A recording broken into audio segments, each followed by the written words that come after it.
আজকে আমি বানাবো সুজির লাড্ডু। তো আমি আজকে সুজি নিয়েছি, প্রথমে করে একটু ঘি নিয়ে নিচ্ছি, তারপরে আমি এই কাজু কিশমিশ ভেজে নিয়েছি, তারপরে আমি সেই ঘির ভিতরে আমি এই সুজিটা দিয়ে দিচ্ছি এখন মিডিয়াম লো দিয়ে। তারপরে আমি সুজিটা ভেজে নিব, লাল করে একটু ভেজে নিতে হবে। আর অন্যদিকে আমি চুলায় দিয়ে দিচ্ছি শিরা করতে। এই যে চিনি দিয়ে আমি এক বাটি চিনি নিয়েছি, আপনারা যেরকম চিনি মিষ্টি খান ওরকম চিনিটা নিয়ে নিলেই হবে। তো আমি এক বাটি চিনি নিয়ে হাফ বাটি জল দিয়ে আমি শিরাটা করে নিতেছি।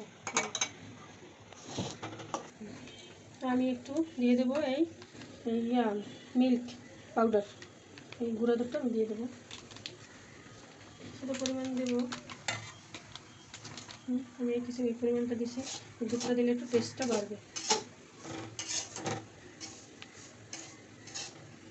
অনবরত নাড়তে হবে, না হয় নিচে লেগে যেয়ে কালো কালো হয়ে যাবে সুজিটা। আমি লালচে করেই ভেজে নিতে হবে। আমার লাল করে ভেজে নেওয়া হয়ে গেছে, এই দেখুন কতটা লাল হয়েছে।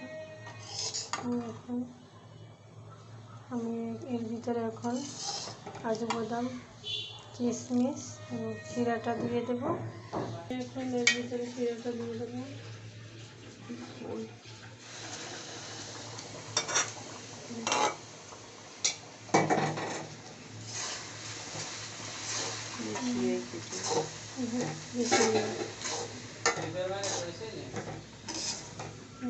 কাজু কিশমিশটা দিয়ে দেবো।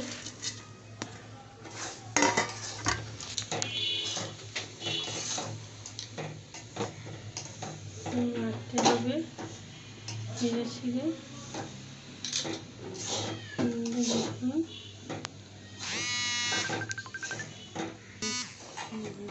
দেখুন এই যাতে আমি গোল্লা গোল্লা করতে হয় এরকম করে নেব।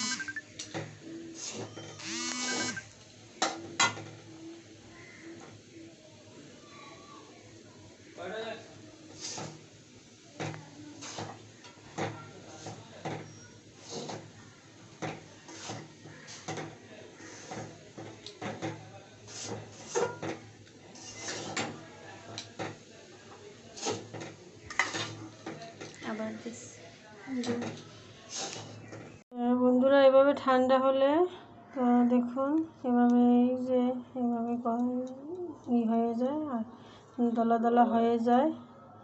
দেখুন এই কতটা সুন্দর হয়েছে। এভাবে একটু ঠান্ডা হলে, বেশিটা ঠান্ডা হলে করা যায় না, হালকা গরম গরম থাকতেই করতে হবে। তো দেখুন আমার এই লাড্ডুগুলো দেখুন কতটা সুন্দর হয়েছে। তো বন্ধুরা আজকে আমার এই ভিডিও ছিল, তবে আবার পরবর্তী আপনাদের রেসিপি নিয়ে আপনাদের মাঝে আবার হাজির হব। সে পর্যন্ত ভালো থাকুন, সুস্থ থাকুন, আর ভালো লাগলে অবশ্যই লাইক সাবস্ক্রাইব করে দেবেন। নমস্কার।